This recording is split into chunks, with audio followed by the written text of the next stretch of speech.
Hi నమస్తే. ఈరోజు పోహాతో మీ ముందుకు వచ్చేసాను.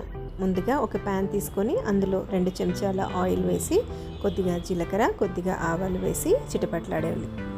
చిటపట్లాడగానే గుప్పెడు పల్లీలు అలాగే పుట్నాలు వేసి కొద్దిగా వేగనిద్దాం. ఇది వేగిన తర్వాత మనము 2-3 ఎండుమిరపకాయలు, సన్నగా కట్ చేసి పెట్టుకున్న ఉల్లిపాయ, అలాగే సన్నగా కట్ చేసి పెట్టుకున్న పచ్చిమిర్చి కూడా వేసి మంచిగా వేపుకోవాలి. పచ్చివాసన పోయేంత వరకు మనం దీన్ని వేగనిద్దాం.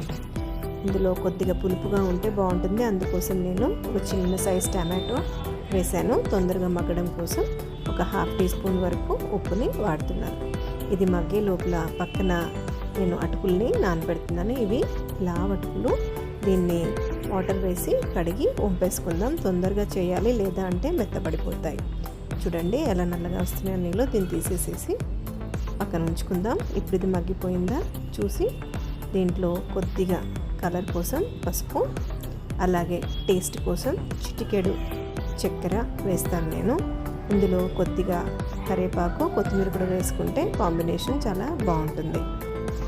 ఇది బ్యాలెన్సింగ్ కోసం నేను ఇక్కడ షుగర్ వేస్తున్నాను.